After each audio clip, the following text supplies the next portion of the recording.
sus campos. El de Izukan se defendía diciendo que el de Huacachula le insultaba continuamente y se declaraba su enemigo, obligándole a cometer aquellas tropelías para vengarse de sus ultrajes.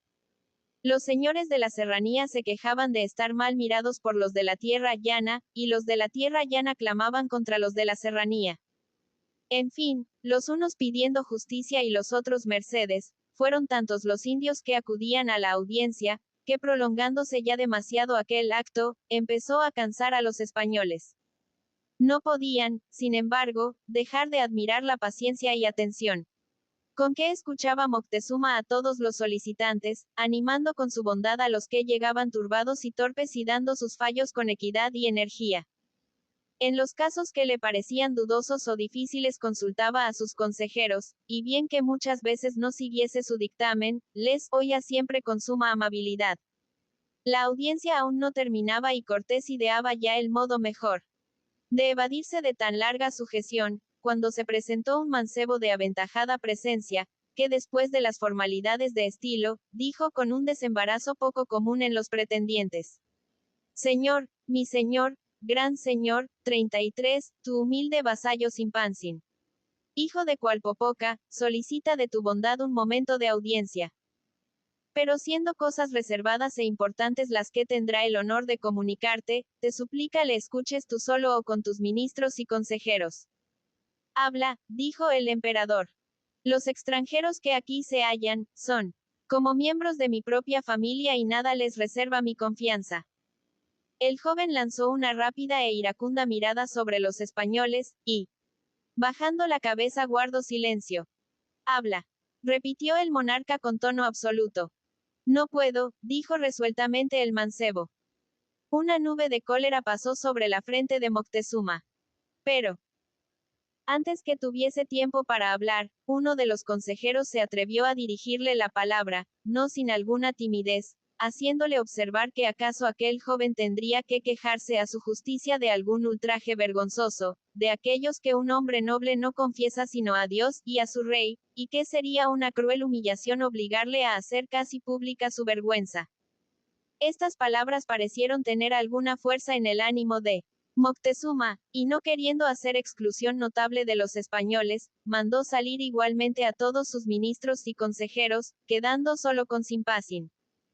Aguardó el joven escuchando con atención, hasta que atenuándose gradualmente el rumor de las pisadas, conoció que se hallaban los que habían salido a bastante distancia para no poder oírle. Entonces inclinándose profundamente delante del trono.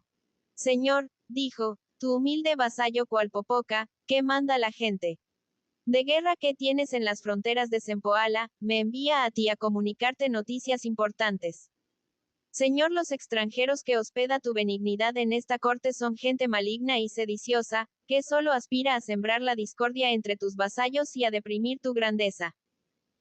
Muchos de esos españoles han hecho una nueva población en tus dominios, y no contentos con que tu bondad los deje tranquilos sin castigar su atrevimiento, andan excitando a la rebeldía a tus vasallos y apoyan con sus armas la resistencia que por consejo suyo hacen algunos pueblos de la serranía negándose a pagar el tributo establecido.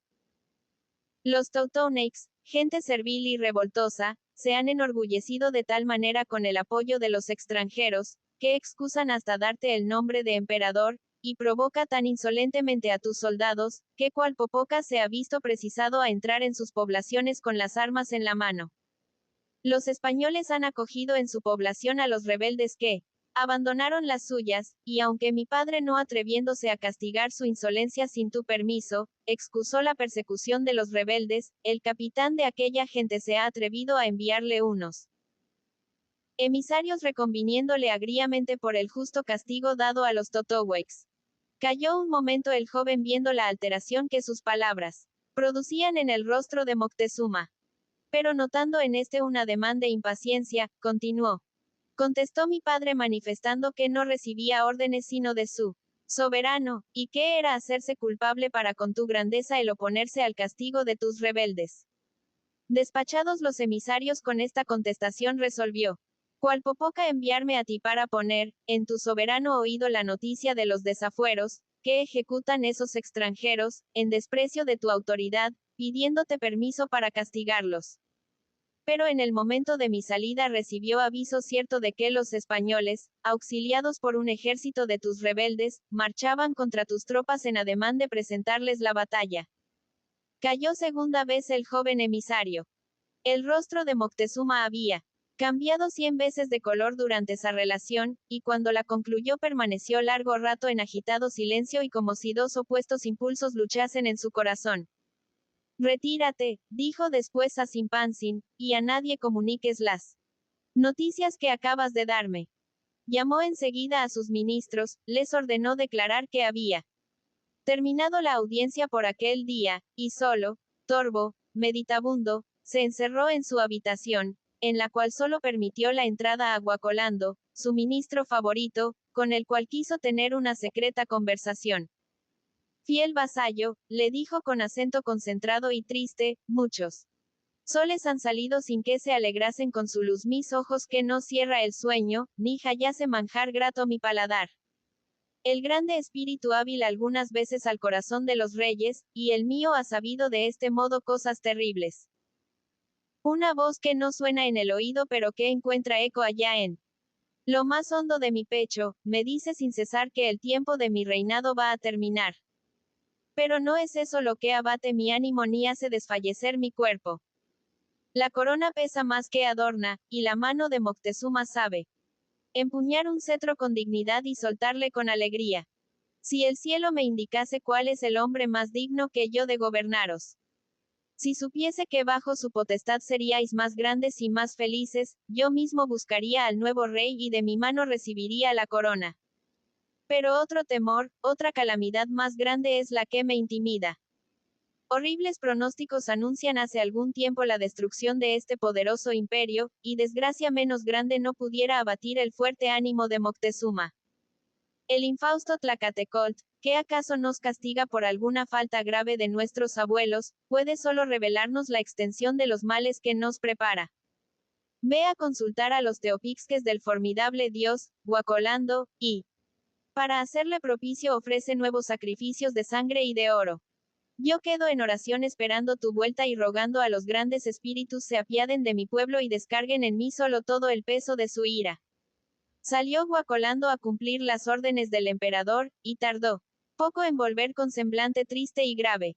Hallóle en el mismo sitio y postura que le había dejado, orando mentalmente con profundo fervor. Levantó los ojos, y al ver el aire melancólico del ministro, movió tristemente la cabeza, diciendo con amarga sonrisa: Nada tienes que decirme, habla por ti tu tristeza. Señor, dijo compungido Guacolando, el dios se niega a todos los conjuros. Pero los teopixques han comprendido por 1000 signos notables que es grande su enojo contra ti. Ya lo sabía, exclamó con abatimiento Moctezuma. Gran señor y dueño mío. Prosiguió el ministro, contra ti más que contra tu pueblo dirige la implacable divinidad los rayos de su ira, y yo te suplico de rodillas salgas, de los términos de México y evites los primeros golpes del castigo. En México es en donde te amenaza la calamidad. No la esperes, Señor, y poniendo en salvo tu sagrada persona, da tiempo a tus vasallos para que puedan aplacar a la divinidad con preces y sacrificios. No, dijo Moctezuma levantándose con majestad y como si acabase de recobrar súbitamente todo su perdido brío. Venga la calamidad, caiga el cielo sobre mi cabeza. No es razón que me encuentre fugitivo. Y decayendo progresivamente de ánimo a medida que hablaba, prosiguió. Pero sálvese mi pueblo. Tengan los dioses piedad de él, y sobre todo, de los pobres ancianos, niños y mujeres que no pueden defenderse. 34. Cayó en su silla casi desfallecido al concluir estas palabras, y algunas lágrimas humedecieron sus pálidas mejillas. Guacolando se puso de rodillas delante de él, y acompañando las lágrimas del monarca con las suyas. Señor, exclamó, manda a tu esclavo. No hay cosa, por grande o arriesgada que sea, que no intente para aliviar tu aflicción. ¿Y qué podemos hacer? Dijo con desesperación Moctezuma. ¿Qué podemos hacer, insensato? Si nos desamparan nuestros dioses. Capítulo 7.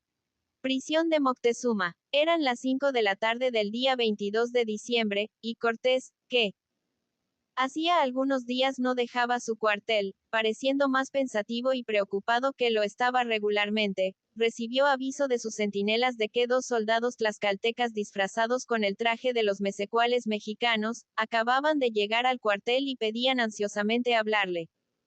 Mandóles entrar y recibió de ellos una carta del ayuntamiento de Veracruz, con las noticias que el joven Simpansin había dado pocos días antes a Moctezuma, añadiendo el resultado de la batalla entre las tropas españolas y las mexicanas. Escalante, que mandaba a las primeras, había obligado a las segundas a retirarse a la población más cercana al lugar de la batalla, y prendiéndola fuego, hizo perecer a la mayor parte de los refugiados. Pero este triunfo había costado caro a los españoles. Un cabo llamado Argüello fue herido y hecho prisionero, y el mismo Escalante y algunos soldados murieron de las heridas que habían recibido en el combate. Causó bastante disgusto al caudillo la temeridad de Escalante y sus sensibles consecuencias, y comunicó reservadamente a sus capitanes aquellas noticias, que no creyó conveniente hacer saber a los soldados. La noche no fue más grata para Cortés que lo eran para Moctezuma todas las que habían pasado desde su llegada a México. Muchos días hacía que el caudillo español, cansado de su inacción, ansioso de adelantar en sus proyectos y detenido por la prudencia, buscaba recursos en su talento y sagacidad para encontrar un medio plausible de salir de vacilación. Es fama que aquel día mismo o el anterior había descubierto en una pieza recientemente tabicada grandes tesoros que allí guardaba Moctezuma, y que la vista de tanta riqueza no fue uno de los estímulos menos poderosos que tuvo para decidirse a proseguir a todo trance su temerario empeño. Como quiera que fuese, aquella noche no se cerraron ni un minuto sus ardientes párpados, y al verle ora recorriendo a pasos largos su espacioso aposento, ora permaneciendo horas enteras abismado en profunda meditación, cualquiera hubiera adivinado que alguna grande y atrevida resolución fermentaba en aquella cabeza poderosa. Al amanecer convocó a sus capitanes para una junta, y luego que estuvieron reunidos, compañeros, les dijo, los mexicanos, que acaban de batirse con españoles, saben ya que no somos inmortales. Avisos fidedignos he tenido él a estos últimos días de que Moctezuma nos teme más que nos estima, y que los príncipes de su sangre empiezan a censurar que nos permita tan larga permanencia en la capital de sus estados. En efecto, oída y contestada, nuestra supuesta embajada, ningún pretexto plausible podemos dar a nuestra dilación, y las ocurrencias de Veracruz deben forzosamente acrecer el descontento de los mexicanos y debilitar acaso el terror de Moctezuma. Tengo por indudable que lo más satisfactorio que podemos naturalmente prometernos, es la orden de dejar sin dilación a México, si no es que quieran castigar de otra manera más violenta las hostilidades del difunto Escalante. Hallámonos, pues, en la alternativa forzosa de renunciar completamente a nuestras esperanzas, retrocediendo en el camino con tanta fortuna comenzado, o dar un paso largo, enérgico, decisivo, que sacándonos con gloria de esta crisis peligrosa, nos aproxime evidentemente al término de nuestros deseos. Calló Cortés esperando la opinión de sus amigos, aunque muy decidido a no seguir otra que la suya. ¿Qué duda queda, pues?, dijo el prudente Lugo. Si la voluntad de Moctezuma es arrojarnos de mis dominios, ¿qué fuerza tenemos para resistirle? Ningún recurso se me presenta que pueda salvarnos con gloria del presente conflicto, y solo podremos evitar la humillación de ser despedidos. Mi dictamen es que se pida hoy mismo pasaporte a Moctezuma, y acudamos a Veracruz, donde la muerte de Escalante hace más necesaria la presencia del general. El codicioso Sandoval opinó que convenía mejor salir ocultamente de México para poder llevarse todas las riquezas sin riesgo de ser despojados. Y Velázquez de León, Alvarado y otros creyeron que debían permanecer a todo evento, sin darse por entendidos de los sucesos de Veracruz, esperando la resolución de Moctezuma. Oyóles Cortés con apariencias de grande atención, y dijo después: que aunque conocía la prudencia de todos y alababa el celo con que deseaban el acierto, no podía considerar la retirada sino como una renuncia total de sus esperanzas, como un indicio de flexa, que destruyendo todo su prestigio les haría perder hasta la amistad, que más por temor que por afecto, les concedían sus aliados. Mostró inclinarse al partido de permanecer, pero ponderó las dificultades que debían naturalmente encontrar en Moctezuma. Compañeros, exclamó al concluir sus reflexiones, poniéndose en pie con marcial denuedo y teniendo en su fisonomía un aire de inspiración que fascinó a los que le miraban. Compañeros, repitió con voz enérgica, solamente una grande, una temeraria y asombrosa resolución puede sacarnos con felicidad o hacernos morir con gloria. Es preciso que el emperador de México venga preso a nuestro cuartel. Dijo, y el asombro dejó mudos a los capitanes. Aprovechando aquel síntoma de sorpresa, prosiguió el caudillo. Conozco en vuestro silencio que nada tenéis que oponer en contra de mi atrevida pero conveniente y casi forzosa empresa. La paz ha sido quebrantada, y de esta infracción debemos acusar a los mexicanos. Escalante, Argüello y otros españoles han muerto y de su muerte debemos pedir cuenta a los mexicanos. La persona de su rey entre nuestras manos es una arma que nos hará invencibles, y rey y vasallos habrán de aceptar la capitulación que queramos proponerles. Grande es el riesgo y grande será la gloria. Difícil es, muy difícil. Pero Dios nos ha favorecido hasta ahora y no nos abandonará en el día del peligro. Pues, valerosos capitanes, mandad disponer una prisión digna del emperador de México, que con el auxilio del cielo vendrá a ocuparla dentro de algunas horas. Salióse de la sala al concluir estas palabras, y obrando su poderoso ascendiente el efecto que siempre sobre sus compañeros, aplaudieron con voces de alegría el proyecto que un momento antes les hubiera parecido efecto del delirio de un calenturiento. Mientras esto pasaba en el cuartel español, Moctezuma visitaba los templos y consultaba a los sacerdotes, sin conseguir nada que calmase sus interiores inquietudes. Había decaído física y moralmente en términos que apenas parecía él mismo. Los pesares habían blanqueado prematuramente sus cabellos, y sus ojos tan vivos y expresivos tenían un mirar amortecido y lánguido. Volvió a palacio cerca de mediodía, y ya iba a encerrarse en su habitación, como lo hacía por lo común en aquellos últimos tiempos, cuando le anunciaron una visita de Cortés. Recibióle con la misma urbanidad que otras veces.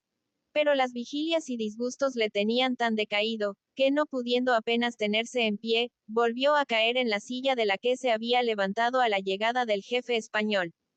Acompañaban a este los intérpretes y algunos capitanes, todos armados, como lo tenían de costumbre, y por las inmediaciones de palacio vagaban muchos de sus más fieles soldados, que en aparente desorden y como por mera curiosidad, habían seguido al general.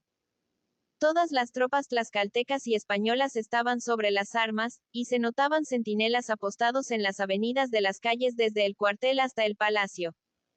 Ninguna de estas hostiles prevenciones había llegado a noticia del emperador, y luego que se hubieron sentado los españoles, mandó, como lo hacía regularmente, retirar a sus criados, quedando solo con Cortés y sus compañeros.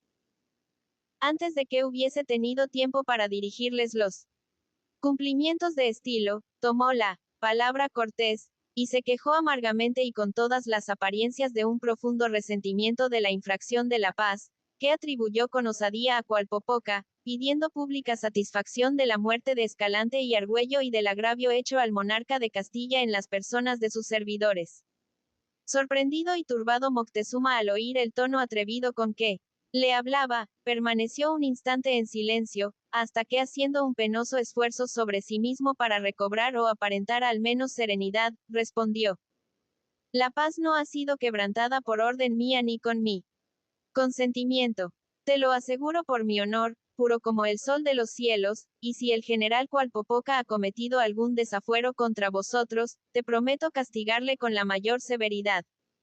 Inmediatamente llamó a sus oficiales y dio orden de que se trajese a Qualpopoca preso, para que contestase a los cargos que el embajador español hacía contra él, y volviéndose nuevamente hacia Cortés, luego que salieron los oficiales, continuó diciendo: Nunca dejaré en duda la inviolabilidad mi palabra, ni toleraré me hagáis el ultraje de creerme capaz de pagar con ofensas las amistosas muestras que recibo de vuestro rey.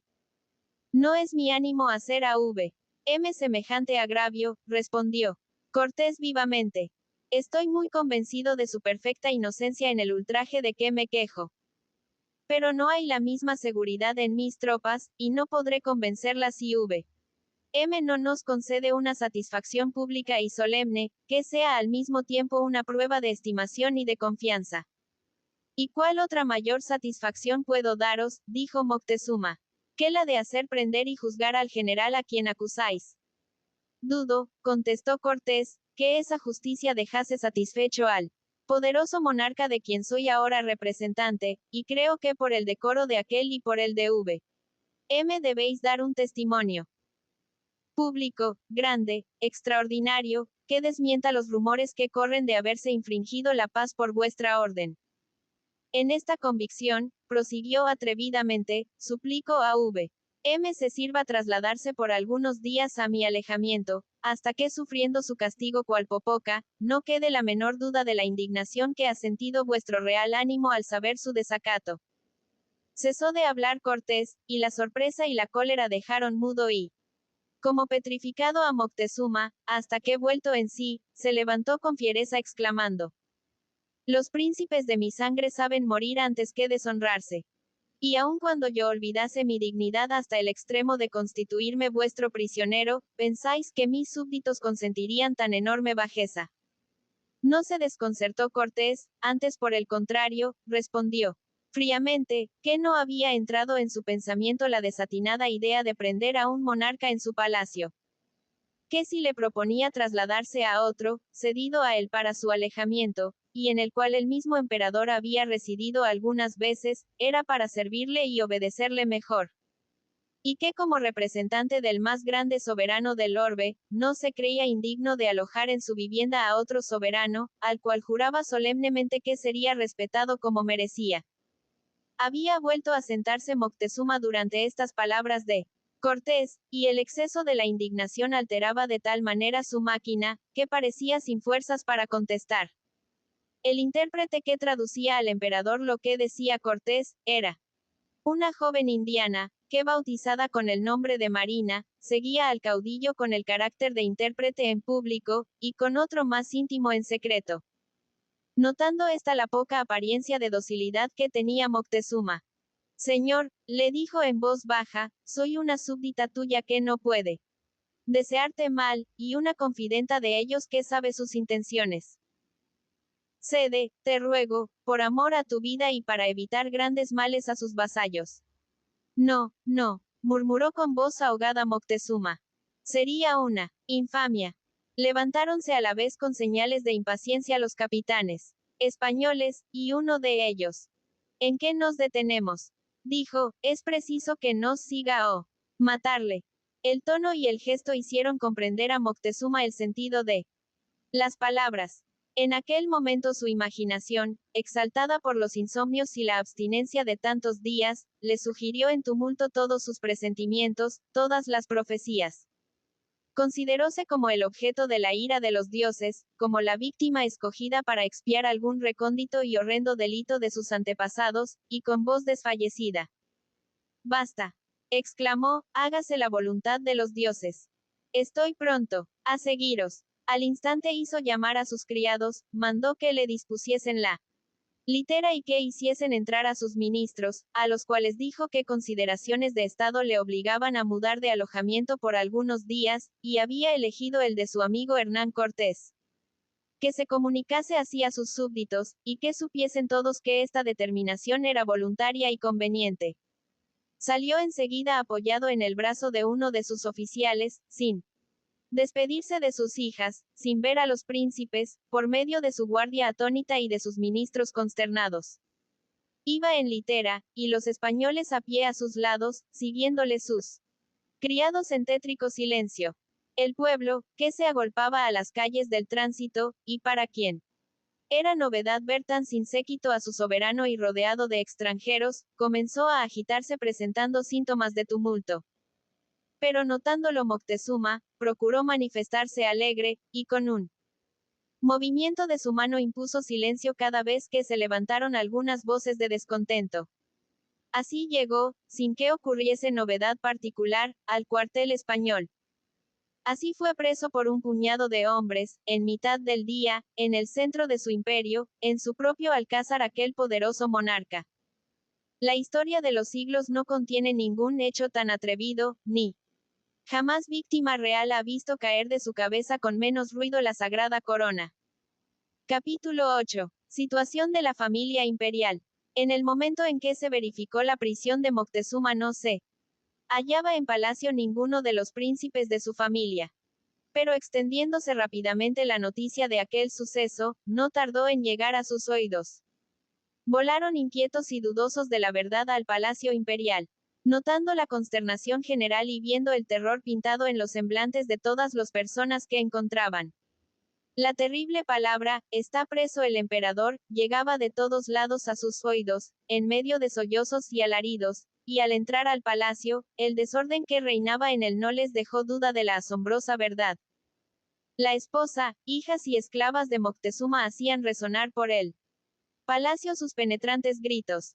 Los jóvenes príncipes, hijos del desgraciado monarca, se tendían en el pavimento, arrancándose los cabellos con hondos gemidos, y los consejeros y ministros vagaban desatinados por el palacio, tratando de apaciguar la guardia, que a grandes gritos demandaba venganza.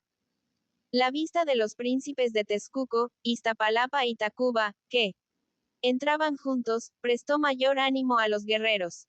Y adelantándose por entre la multitud que se agolpaba alrededor de los príncipes, los dos hermanos Nautalan y Sintal, hijos de Cualpopoca y oficiales de la guardia del emperador.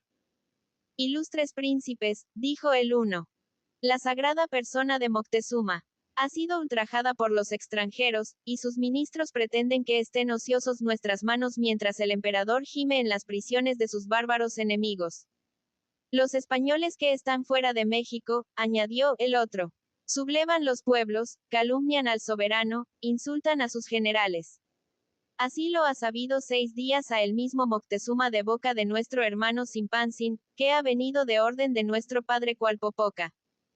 Y no contentos con la impunidad de tantos delitos, han atacado con los rebeldes las tropas del imperio, reduciendo a cenizas el pueblo en que se refugiaron. Estos hechos bastarían a decidirnos si otro mayor crimen no reclamase imperiosamente el castigo de los culpables.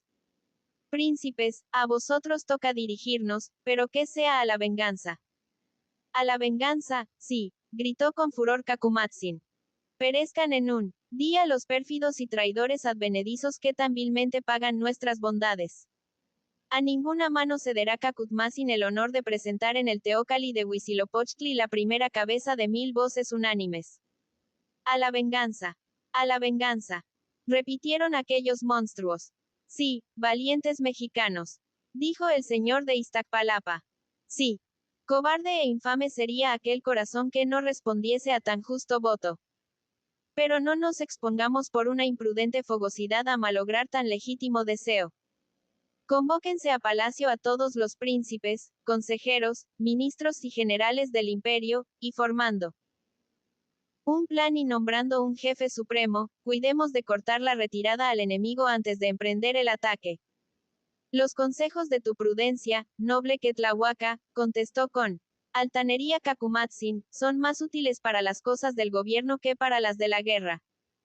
No es este el momento de detenernos en convocatorias y formalidades pueriles, y si no hay entre tantos príncipes ninguno que se atreva a conducir un ejército para salvar a su rey, yo solo soy bastante para emprenderlo, conseguirlo o perecer con gloria. Ninguno de cuantos sientan hervir en sus venas la sangre de Moctezuma, exclamó con dignidad el joven Guatimozin, te cedería exclusivamente esa gloria y si en casos tan arduos hablase tan solo el corazón, no sería tu oído el primero que le hubiese escuchado, ni fuera tu voz la primera que se hubiese levantado. Príncipes, dijo el señor de Xochimilco, antes de pasar adelante. En inútiles cuestiones, oigamos de las personas que estaban con el monarca en el momento de su salida, la explicación de un hecho tan temerario y escandaloso, y por qué tantos señores y guerreros han permitido se ultrajase tan indignamente a su soberano. Yo encuentro en estas circunstancias un misterio que no alcanzo a comprender, y sobre el cual nos darán alguna luz los que presenciaron el increíble desacato. Los ministros. Gritaron los guerreros. Los ministros del emperador nos han impedido defenderle. Poderosos príncipes, exclamó Guacolando adelantándose con semblante triste y grave. El supremo emperador nos ha ordenado reprimir, como una sedición, cualquier género de resistencia que quisiesen oponer sus súbditos a su traslación al cuartel de los españoles. El gran Moctezuma nos ha comunicado que altas y secretas consideraciones de política le determinaban a la extraña resolución de mudar de alojamiento, y que era voluntaria y conveniente la elección que hacía. S.M. Suprema nos mandó comunicarlo así a sus vasallos, y que cualquiera que se opusiese ya a su manifiesta voluntad, se haría reo de inobediencia. Estas palabras produjeron un efecto tan rápido como general. Una sola voz no hubo que tuviera bastante osadía para replicar a la orden del emperador, y acatando con una profunda reverencia al ministro que acababa de pronunciar la voluntad soberana, se disolvió en un momento aquella inmensa reunión, y los nobles y los guerreros, mohínos y cabizbajos, se separaron en diversas direcciones, mientras los príncipes acudieron a consolar a las princesas, recomendando a los ministros y empleados de palacio hiciesen observar el orden y que nada se alterase hasta nuevos mandatos del emperador. Estaban la esposa e hijas de Moctezuma tan preocupadas de su dolor, que no echaron de ver la entrada de los príncipes. Consuélate, madre mía, decía Tecuispa a la afligida Miazochil. Los españoles son buenos y generosos y no se habrán llevado a Moctezuma con ánimo de hacerle mal. Yo he visto al más amable de los extranjeros dar la mano al emperador para subir a su litera, y el respeto estaba pintado en sus facciones. Ah, si yo pudiese hablarle. Velázquez de León dicen que es su nombre, y mis ruegos bastarían para que al instante dejasen libre a tu esposo.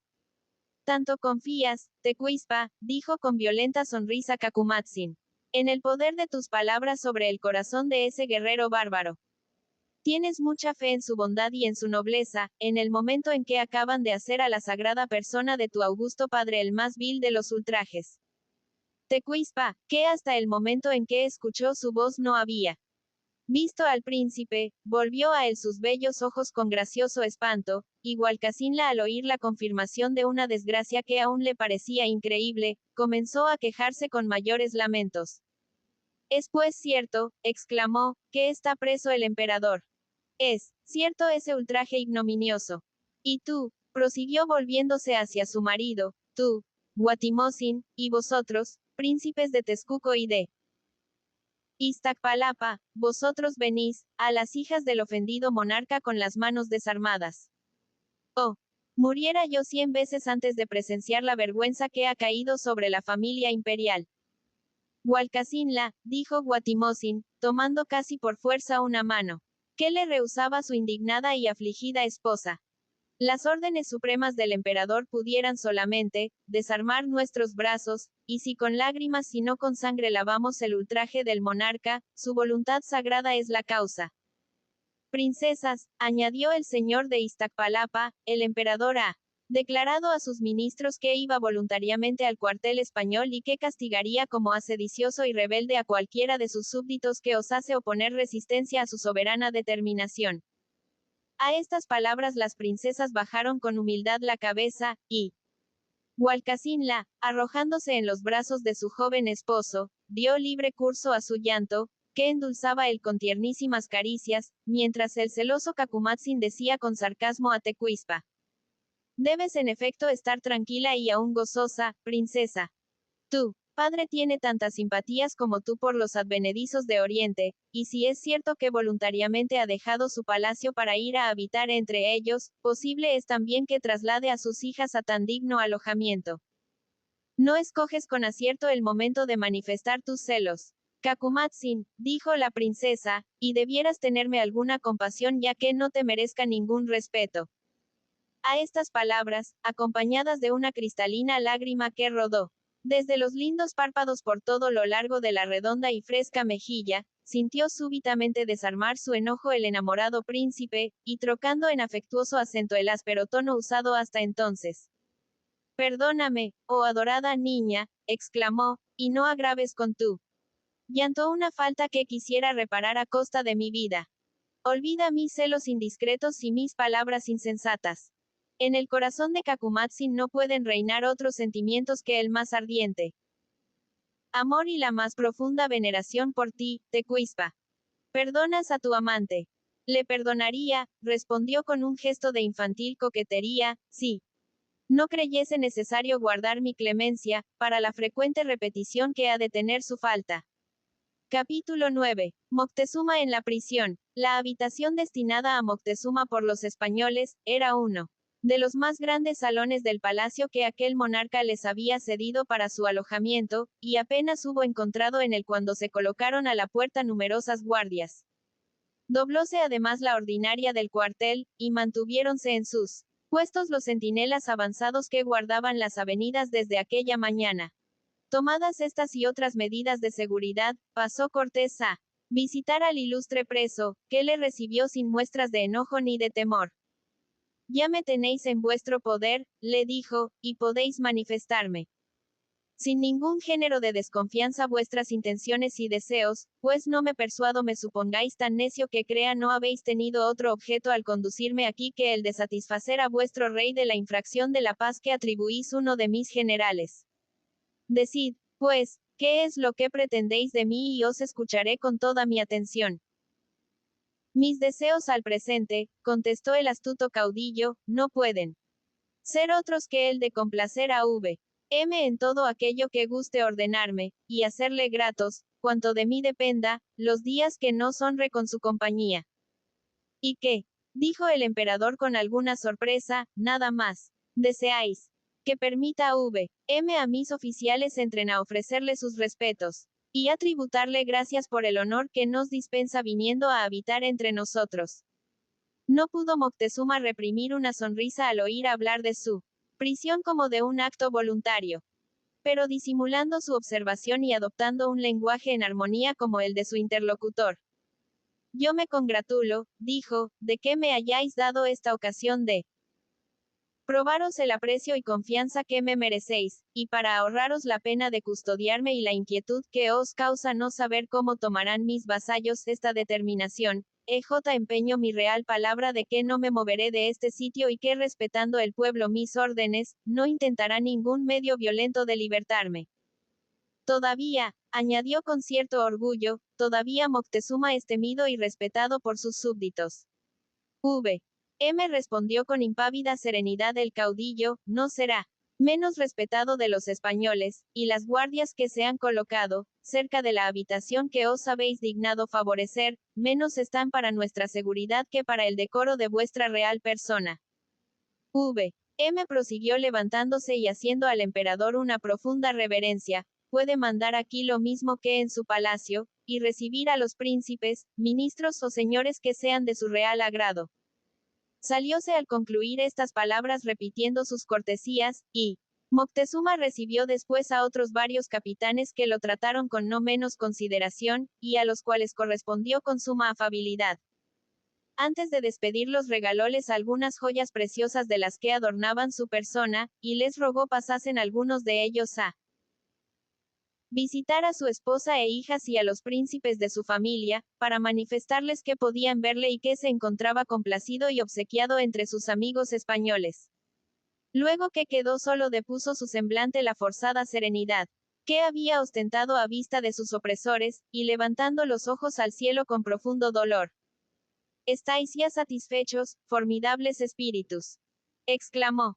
Si la humillación a que me he sometido no es bastante para mi castigo, si vuestra ira no queda todavía satisfecha, imponedme mayores vergüenzas y más ignominiosos ultrajes, que no os opondrá resistencia mi voluntad.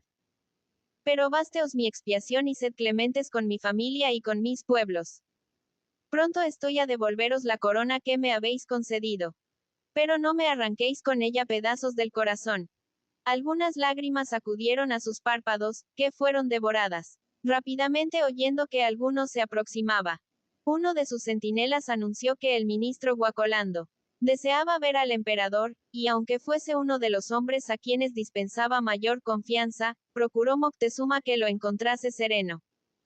Gran señor y soberano mío, dijo el anciano ministro con acento Conmovido, el general español nos ha comunicado el permiso que concedes para que vengan a asistirte tus criados y puedan visitarte tu augusta familia y tus nobles y ministros, advirtiéndome es tu real determinación que no haya alteración ninguna en el gobierno de tus estados, los cuales continuarás rigiendo como hasta ahora con tu gran sabiduría y acierto. Y vengo a escuchar de tus sagrados labios la confirmación de tan fausta noticia, para hacerla pública entre tus leales vasallos, que se inquietan y agitan en la duda y en la ignorancia. El general español, contestó Moctezuma, te ha dicho exactamente la verdad. Puedes comunicar al pueblo en vil nombre cuanto has escuchado de su boca, y que sepan todos que será severamente castigado cualquiera que se atreva a interpretar tu conducta o a contravenir mi expresada voluntad. Bajó la cabeza guacolando con aire de tristeza, y con algún temor. Dijo que los príncipes y las tropas ansiaban libertarle con las armas en la mano, exterminando hasta el nombre español. Pero que lo habían intentado creyendo que se hubiese empleado la astucia o la violencia para arrancarle de su palacio.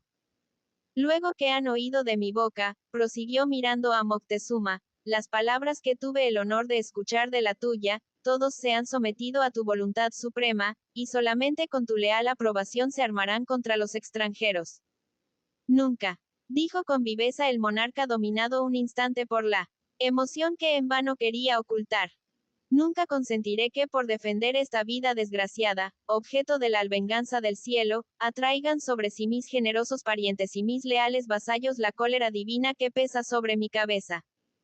Si sucumbo en esta calamidad, los dioses quedarán satisfechos, y no faltará a los mexicanos un príncipe digno de gobernarlos, tan grande y más dichoso que yo. Las lágrimas que inundaron las mejillas del anciano ministro le impidieron contestar, y Moctezuma continuó después de una breve pausa, suficiente para recobrar alguna serenidad. Ve, leal y animoso vasallo, ve a comunicar a los mexicanos mis inmutables resoluciones, y vele tu prudencia sobre los príncipes mis hermanos y sobrinos, para que no se precipiten en ningún empeño peligroso, que castigarían los dioses cuando no lo hiciera Moctezuma. Asegúrales que estoy aquí por mi voluntad y por consejo de los dioses, y que prohíbo solemnemente se hagan sobre esto temerarias suposiciones. Despidióse guacolando besando repetidas veces la mano del emperador, y éste volvió a su tétrica tristeza luego que no hubo quien pudiese ser testigo de ella. Mientras tanto Velázquez de León, que deseaba volver a ver a la linda Tecuispa, tomó a su cargo el desempeño de la misión que les había confiado el monarca, y se dirigió a palacio perfectamente armado en compañía del intérprete Aguilar.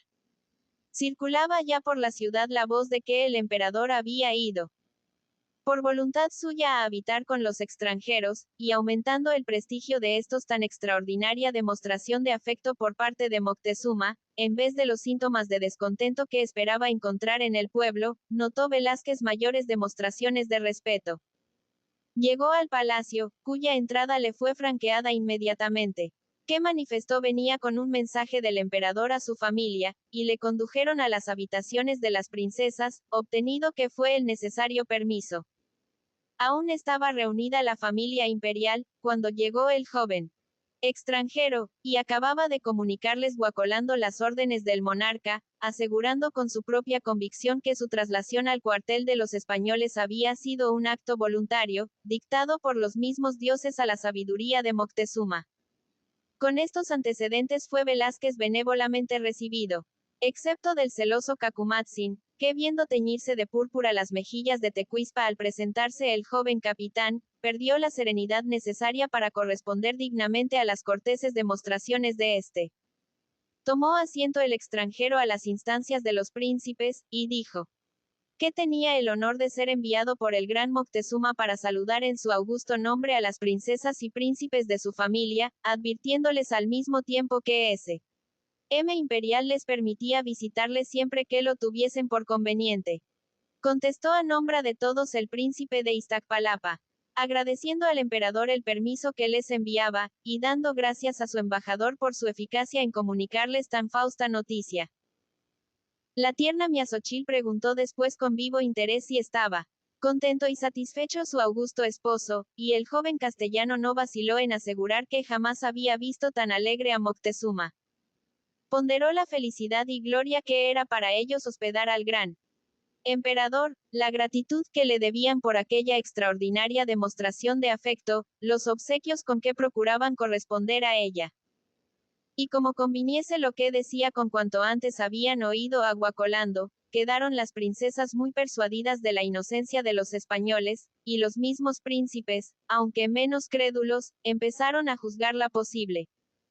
Manifestaron a Velázquez que haciendo uso del permiso del emperador, irían a visitarle al siguiente día, repitiendo las expresiones de su agradecimiento, y mientras que el joven correspondía, con mudas reverencias, arrojaba furtivas y ardientes miradas sobre Tecuispa, que en su turbación dejó caer de sus manos un grueso cordón de hilos de oro que solía ceñir a su cintura, y con el cual jugueteaba entonces por tener algo con que disimular su agitación.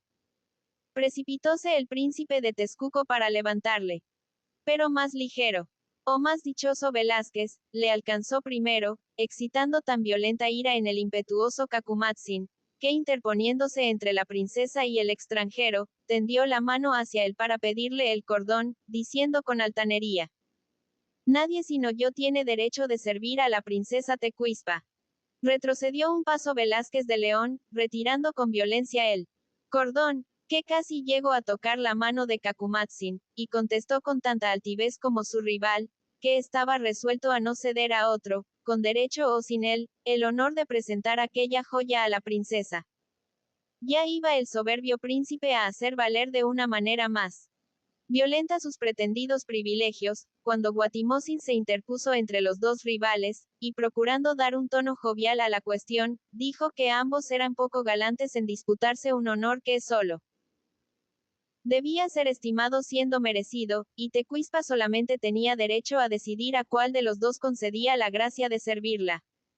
Ambos guerreros mostraron por su silencio conformarse con aquella decisión, y la princesa dijo, mirando con hechicero rubor al castellano: Llevad a mi augusto padre esa prenda, valiente capitán, y decidle que la ate a su brazo para que no me olvide. Salió Velázquez con aire de triunfo de la habitación de las princesas, llevando consigo el codiciado cordón, y el príncipe de Tezcuco, detenido por Guatimozin, rugió como el león que se siente encarcelado en el momento de lanzarse a la anhelada presa. Perezcan, gritó furioso, perezcan esos advenedizos engañadores, cuyos sortilegios han conseguido hacer perder el juicio al emperador y el pudor a sus hijas. Príncipe de Tezcuco, exclamó con severidad Guatimozin. Perecer debe antes el sacrílego vasallo que ose mancillar con temeraria lengua los sagrados nombres del emperador y las princesas de México. El príncipe de Iztacpalapa se apresuró a interponer su respeto entre los dos primos, mandándolos con la autoridad de no que se separasen y no volviesen a verse hasta que la reflexión diese lugar a uno y a otro para medir el valor de sus palabras. Capítulo 10. QUALPOPOCA. Pasaron muchos días sin que se desmintiese la benignidad que al principio usaron los españoles con el augusto preso. Servíanle sus mismos criados, hacíanle compañía, con muestras de satisfacción por este honor, Cortés y sus capitanes. Visitábanle diariamente los príncipes y princesas de su familia, a los cuales trataban con todas las consideraciones debidas a su rango, y continuaba el preso gobernando sus estados y dando audiencia lo mismo que si estuviera en plena libertad y en todo el goce de su poder. Vigilábanle, sin embargo, cuidadosamente, y con el pretexto de evitarle la molestia de una numerosa reunión en su aposento, no se permitía que estuviesen muchos mexicanos dentro del cuartel, haciendo salir a unos cuando entraban otros. No se ocultaba a la perspicacia de Moctezuma la verdadera causa de estas prevenciones, pero aparentaba no echarlas de ver y esperaba con resignación el desenlace de aquella extraña conducta de los españoles. Disimulaba cuidadosamente su indignación y tristeza, aparentaba una grande amistad por Cortés, pasando horas enteras entretenido con él en un juego del país llamado el totoloque, mostrándose en estas ocasiones siempre sereno y atento y algunas veces jovial y festivo. A ninguno de sus parientes dejaba traslucir su verdadera posición y el estado de su espíritu. Y aquella larga y violenta disimulación, aquel combate sin treguas que sostenía consigo mismo, enflexía su cuerpo, encanecía sus cabellos, arrugaba sus mejillas, sin que se echase de ver descaecimiento en su razón. Con tan penosos esfuerzos creía el infeliz aplacar la ira de sus dioses sin desmerecer de su carácter de rey, y por superstición y orgullo aceptaba con una especie de alegría la humillante posición en que se veía constituido.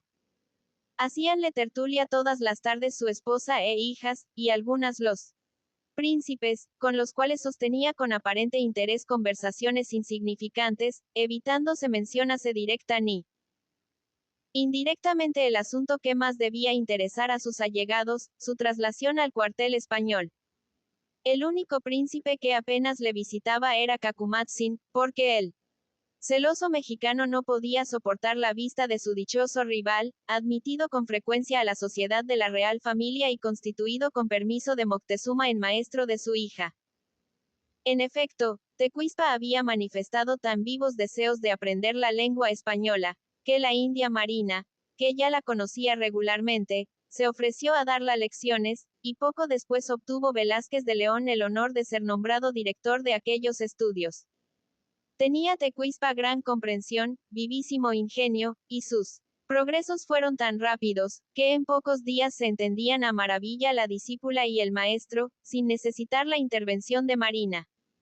No ignoraba ninguna de estas particularidades Cacumatzin, y mil veces se hubiera precipitado en las más ruidosas imprudencias si no velasen para reprimirle la prudencia del príncipe de Iztc Palapa y la amistad de Guatimozin. Su odio a Velázquez de León, extensivo a todos los españoles, se hacía más profundo cuando era más reprimido, y deseando alejarse de México, pero sin resolución bastante para dejar libres a Tecuispa y a su amante, pasaba en aquella ciudad unos días tristísimos, abandonando sus estados, olvidándose hasta de Moctezuma y su situación, y viviendo solo en su amor, en sus celos y en sus proyectos de venganza. No eran todos insensibles a los sufrimientos del enamorado príncipe. Hualcacinla, que le estimaba con extremo, condenaba severamente a su hermana, haciendo inútiles esfuerzos para cortar su naciente inclinación. Guatimozin manifestaba su descontento por la intimidad de la princesa con el joven español hasta en presencia del mismo emperador. Pero Moctezuma o no daba valor a aquella afición de niña que juzgaba pasajera, o ciego en su superstición, crecía deber aceptar como castigo de los dioses todo género de disgustos, o lo que es más probable, se hallaba demasiado preocupado con más graves intereses, para poder atender a los amores de su hija. Un mes había transcurrido, poco más o menos, desde la prisión del monarca, cuando sus enviados volvieron a México trayendo presos al general Coalpopoca, a su hijo Simpansin y otros muchos oficiales de los que tomaron parte en la batalla contra Escalante. Comunicaron los ministros esta noticia a Moctezuma, que mandó inmediatamente se presentasen los presos a Cortés, enviándole a decir que le mandaba al general a quien acusaba de infractor de la paz, para que se oyesen sus descargos y se averiguase la verdad. Convencido Moctezuma de la injusticia de aquella acusación y creyendo firmemente que no había sido sino un pretexto para cohonestar en cierto modo su prisión, se persuadió que Cortés no la llevaría adelante y que aquel asunto se dejaría dormir, de manera que sin necesidad de confesarse engañado, excusase Cortés a Coalpopoca la recriminación de un delito que no había cometido, puesto que no había usado de las armas sino en el caso de legítima defensa. No comprendía Moctezuma al raciocinar así la política del jefe español, aquella política del terror que siguió constantemente.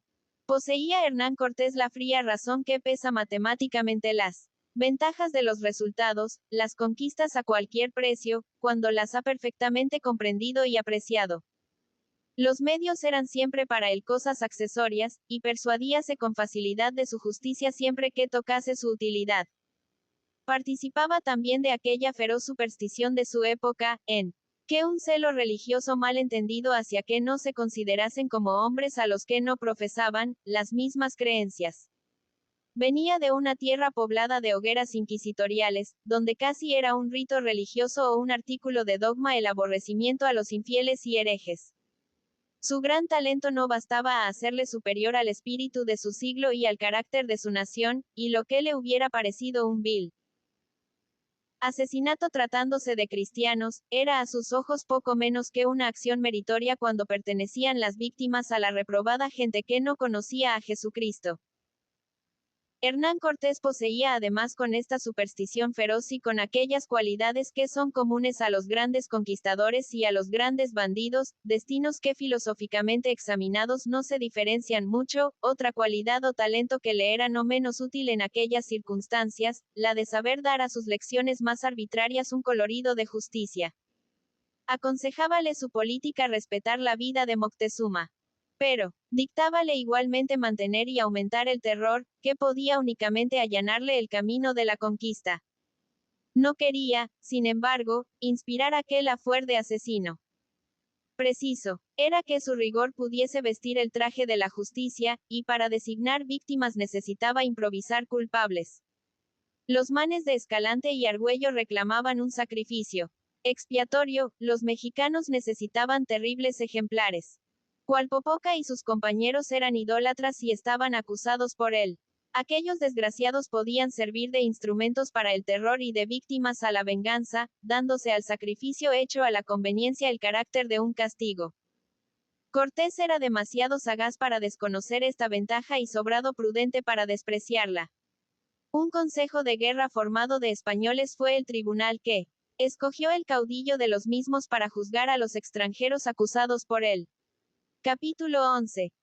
Acusadores, jueces y verdugos. Serían las 12 de la mañana de uno de los primeros días del mes de febrero, y se hallaban reunidos en la sala en que 3 meses antes hemos visto a Moctezuma esperar la primera visita de los españoles, los mismos príncipes que en aquella ocasión le acompañaban. Estaban, como entonces, inmóviles y silenciosos. Pero su silencio, y su inmovilidad, que, antes eran hijos del respeto, nacían aquel día de cólera y dolor. El príncipe de Iztapalapa, sentado tristemente en un ancho sitial, exhalaba de vez en cuando suspiros profundos. El señor de Texcoco, de pie y extático junto a una ventana, fijaba miradas ardientes en el abandonado trono, mientras sus uñas ensangrentaban sus manos cerradas con fuerza. Guatimozin apoyaba los codos en el respaldo de la silla de su tío y cubría con ambas manos su rostro pálido, en el que se pintaba un dolor enérgico. Más de 20 minutos transcurrieron sin la menor variación en aquel silencioso grupo, hasta que saliendo Cacumatzin de su iracunda meditación, comenzó a pasearse a largos pasos por toda la longitud de la sala. Levantó entonces la cabeza el joven príncipe de Tacuba y profirió, como si hablase, consigo mismo. Será, pues, forzoso sufrir pacientemente todavía. No, gritó el texcucano deteniéndose de pronto. El sufrimiento, en tales casos mereciera el nombre de cobardía y fleixa. ¿No lo habéis oído hace una hora de boca del mismo Guacolando? ¿No habéis oído a ese fiel pero pusilánime ministro asegurar que son españoles los que deben juzgar a un general del imperio? Si Moctezuma ha sido capaz de degradar con tamaña fleixa su augusto carácter, si ha depositado su autoridad suprema en las manos de esos extranjeros, ¿qué veneración debemos a un soberano que así se degrada y nos humilla?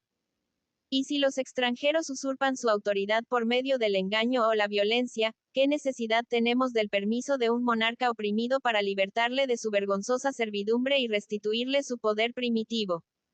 Pero sabes con certeza, observó Quetlahuaca, que los españoles se hayan arrogado autoridad de jueces sobre unos hombres de quienes son acusadores. ¿Crees cierto que se atrevan a condenar por sí mismos el general Qualpopoca? Tú lo has oído de los labios de Guacolando, respondió el príncipe de Tecuco, y por todo México se murmura. Las tropas españolas y tlaxcaltecas están sobre las armas, añadió Guatimozin, y la agitación que se ha observado hoy desde muy temprano en su cuartel, prueba bastante que se preparaban a alguna cosa extraordinaria. ¿Y qué? Dijo con aire de duda Quetlahuaca, ¿podrá Moctezuma consentir en tan enorme maldad? ¿Y sabes tu príncipe de Iztapalapa? Exclamó con amargo acento Guatimozin, ¿sabes tú si el mismo Moctezuma es libre, o si esos advenedizos pedirán aprobación a un príncipe prisionero? Prisionero. Repitió con un estremecimiento de ira Quetlahuaca. Prisionero el emperador de México. Si acaso no lo está en el riguroso sentido de esta palabra, dijo. Kakumatsin, sufre por desgracia nuestra y para vergüenza suya un cautiverio 100 veces peor.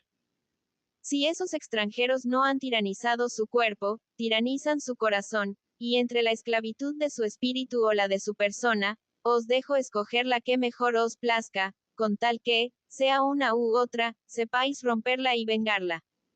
Quiero oír otra vez al ministro Guacolando, dijo el príncipe de Iztacpalapa, y antes de ejecutar resolución ninguna, os ruego que, toméis informes cuidadosos y que me ayudéis a conseguir del emperador la explicación de una conducta que acaso por demasiado sabia y profunda nos parece culpable.